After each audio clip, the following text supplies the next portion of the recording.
కనీసం మీరు pension start చేయాలి కదా, రిజిస్టర్ తీసుకొని రాసుకోండి అంతే. ఏం లేదా ఇక్కడ మనము కొత్త సీఎం వచ్చిండు, మార్పు వస్తుందని ఆశతో అందరూ వచ్చారు. మా ఖాళీల సమస్యలు చెప్తున్నామని వచ్చినాం.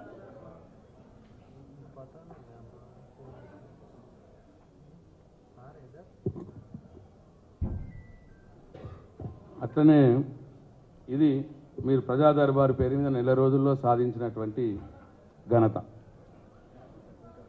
అట్లనే నేను ఇవాళ అడుగుతా ఉన్నాను గౌరవ ముఖ్యమంత్రి గారిని, మీకు శ్వేతపత్రాలు విడుదల చేయడం చాలా ఇష్టం కదా, చాలా ఇంట్రెస్ట్ కదా.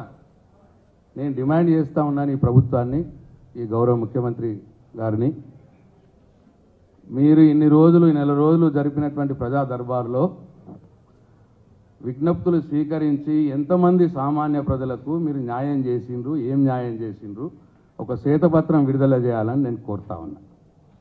నిజంగానే మీ వల్ల, మీ ప్రజా దర్బార్ వల్ల, మీ డ్రామా ప్రజా దర్బార్ కాదు, డ్రామా దర్బార్ అది, దానివల్ల ఎవరికైనా సామాన్య ప్రజలకు న్యాయం జరుగుంటే శ్వేతపత్రం విడుదల చేయాలని నేను డిమాండ్ చేస్తూ ఉన్నా. అట్లనే ఈ నెల రోజుల్లో మీరు ఇంకో కార్యక్రమం పెట్టింది, మీరు అంటున్నారు ఇగో ఇది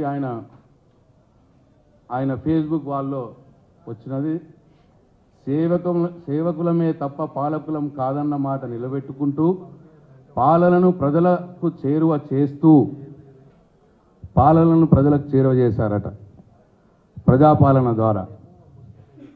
ఇవాళ ప్రజాపాలన అని పెట్టి మీరిచ్చిన హామీలని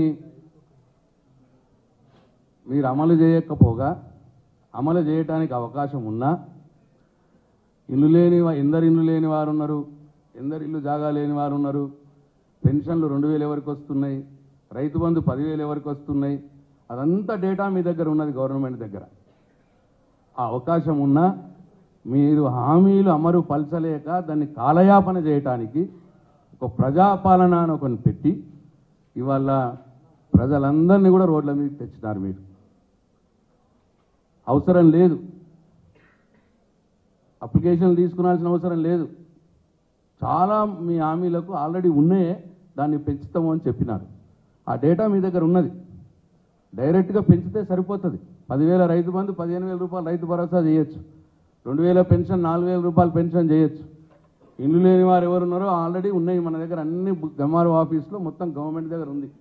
జాగాలు లేని వారి వివరాలు కూడా ఉన్నాయి. ఇవన్నీ కూడా మీరు చేయొచ్చు. కానీ అట్లా చేయకుండా కాలయాపన చేయటానికి ప్రజల్ని మీరు బలి పశువులుగా చేసినారు. ఇక మీ ప్రజాపాలన వల్ల జరుగుతున్న ఇబ్బంది ఒక్కసారి చూడండి.